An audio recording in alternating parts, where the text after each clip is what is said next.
আজকের ক্লাসের জন্য স্বাগতম।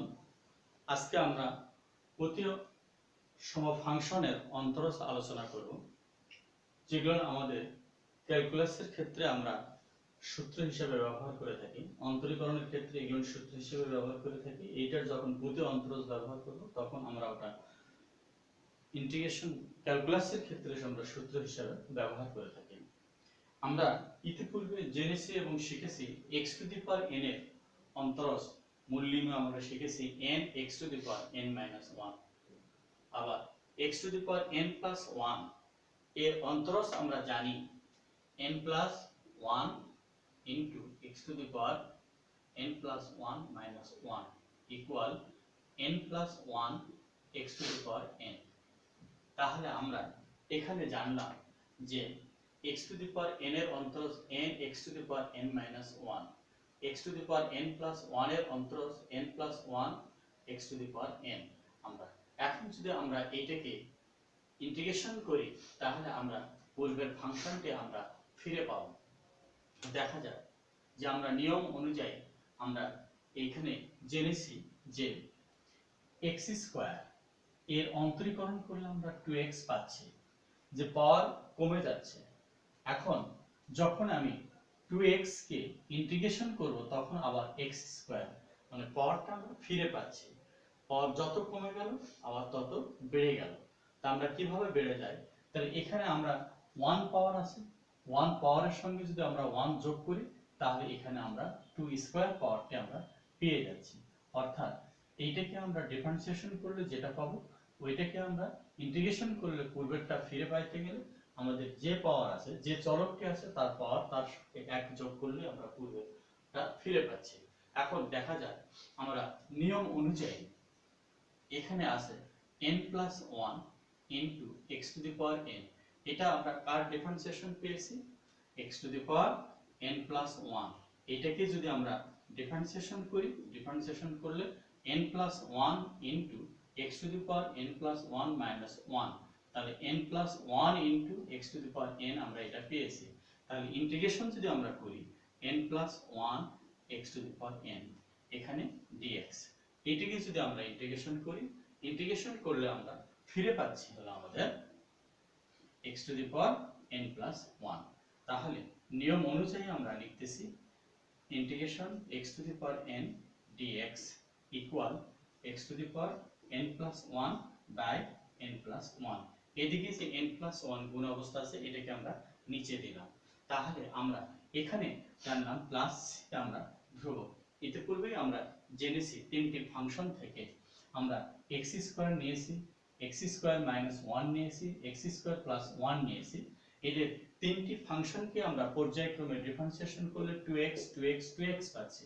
এখন 2x কে ইন্টিগ্রেশন করলে আমরা এই ফাংশনগুলো ফিরে পাবো। তাহলে এখানে x স্কয়ার এই ফাংশনের ক্ষেত্রে c হলো ধ্রুবক 0, এই ফাংশনের ক্ষেত্রে c এর মান -1, এই ফাংশনের ক্ষেত্রে c এর মান +1।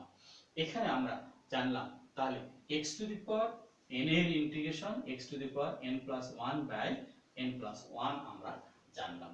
আমরা এই ডিফারেন্সিয়েশন থেকে ইন্টিগ্রেশন, ইন্টিগ্রেশন থেকে ডিফারেন্সিয়েশনে গিয়ে আমরা এটা বুঝতে পারলাম। তাহলে অনুরূপভাবে x এর dx অফ x এর ডিফারেন্সিয়েশন হলো আমাদের 1। তাহলে 1 অর্থাৎ ইন্টিগ্রেশন 1 dx এর ইন্টিগ্রেশন হলো আমাদের x প্লাস c। তাহলে x এর ডিফারেন্সিয়েশন 1 এর ইন্টিগ্রেশন x অর্থাৎ dx এর ইন্টিগ্রেশন 1 রুট x কে যদি আমরা ডিফারেন্সিয়েশন করি তাহলে আমরা পাই 1 বাই 2 রুট x। তাহলে 1 বাই 2 রুট x পাইলাম আমরা। তাহলে 1 বাই 2 রুট কে আমরা যদি ইন্টিগ্রেশন করি তাহলে রুট x পাবো। অথবা এটাকেও আমরা করতে পারি integration dx by root x। এটাকে ইন্টিগ্রেশন করলে আমরা 2 রুট x পাই। তাহলে 2 রুট x টা আমরা কিভাবে লিখি সেটাতে আমরা এখন যাচ্ছি। আমরা প্রথম অবস্থায় ডিফারেন্সিয়েশন করি d dx of root x equal নিয়ম অনুযায়ী d dx of x power half আমরা নিলাম, তারপর হাফ সামনে নিলাম, x এর পাওয়ার থেকে 1 বাদ দিলাম আমরা নিয়ম অনুযায়ী। তাহলে এইটাকে সলভ করলে আমরা 1 বাই 2 রুট x পেয়ে থাকি। এখন যদি আমরা এটাকে ইন্টিগ্রেশন করি, যদি আমরা ইন্টিগ্রেশনটা এখানে লিখতেছি ইন্টিগ্রেশন 1/2√x dx আমি নিলাম। আচ্ছা, এখন এইটাকে ইন্টিগ্রেশন করলে আমরা নিয়ম অনুযায়ী পাচ্ছি √x। এখন আমরা এই 2টাকে যদি ওইদিকে পার করে দেই, integration dx/√x equal 2√x plus আমরা c লিখতেছি। তাহলে আমরা এখানে জানলাম √x এর ডিফারেন্সিয়েশন 1/2√x আর dx/√x এর ইন্টিগ্রেশন 2√x প্লাস c।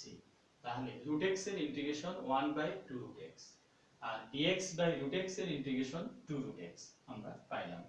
অনুরূপভাবে আমরা এভাবে sin ইনভার্স x ইনভার্স এর ডিফারেন্সিয়েশন করলে আমরা পাই পাওয়ার সামনে আসবে, পাওয়ার থেকে 1 বাদ যাবে, তাহলে -1/x²। তাহলে -1/x² এখানে যদি আমরা ইন্টিগ্রেশন dx/x² এর যদি আমরা ইন্টিগ্রেশন করি তাহলে আমরা ফিরে পাবো -1/x প্লাস c। কিভাবে আমরা পাচ্ছি সেটা আমরা একটু আলোচনা করব।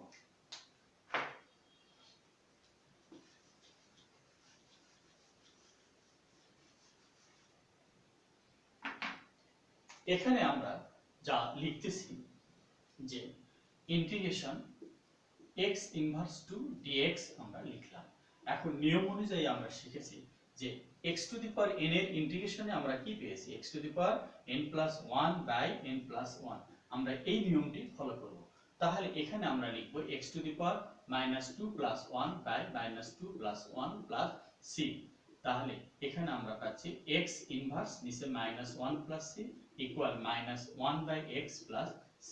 তাহলে আমাদের এই যে মূল সূত্র যে x to the power n এর differentiation n x to the power n-1, এটা আমাদের অবশ্যই জানতে হবে। x to the power n এর integration x to the power n+1/n+1, অর্থাৎ পাওয়ারের সঙ্গে 1 যোগ হবে বাই পাওয়ারের সঙ্গে 1 যোগ করে আমরা নিচে লিখব, অর্থাৎ হরে লিখব। এই হলো আমাদের নিয়ম।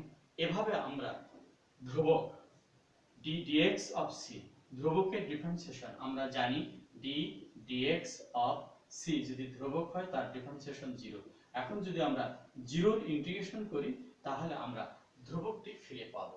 0 এর ইন্টিগ্রেশন করলে আমরা ধ্রুবকটি কিভাবে ফিরে পাবো তার একটি আমরা নমুনা বা ব্যাখ্যা এখানে আমরা দিচ্ছি। আমরা 0 পেয়েছি, ইন্টিগ্রেশন 0 dx আমরা লিখলাম, 0 কে বাইরে লিখলাম, ইন্টিগ্রেশন dx আমরা লিখলাম। এখন আমরা নিয়ম কি, dx এর ইন্টিগ্রেশনটা আমাদের কি x, তাহলে 0 * x আর ইন্টিগ্রেশন করলে অবশ্যই আমাদের একটা ধ্রুবক নিতে হবে, তাহলে আমরা পাইলাম c। তাহলে আমরা এখানে জানলাম ধ্রুবকের ডিফারেন্সিয়েশন হলো 0, 0 এর ইন্টিগ্রেশন ধ্রুবক, তাহলে এটা আমরা ফিরে পাইলাম। এভাবে আমরা e to the power x এর differentiation e to the power x, e to the power x এর integration e to the power x, a to the power x এর differentiation a to the power x ln a, a to the power x এর integration a to the power x by ln a, a to the power x by ln a।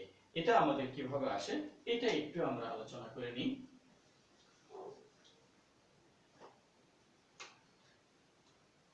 d dx of a to the power x এর differentiation করলে a to the power x ln a আমরা লিখলাম।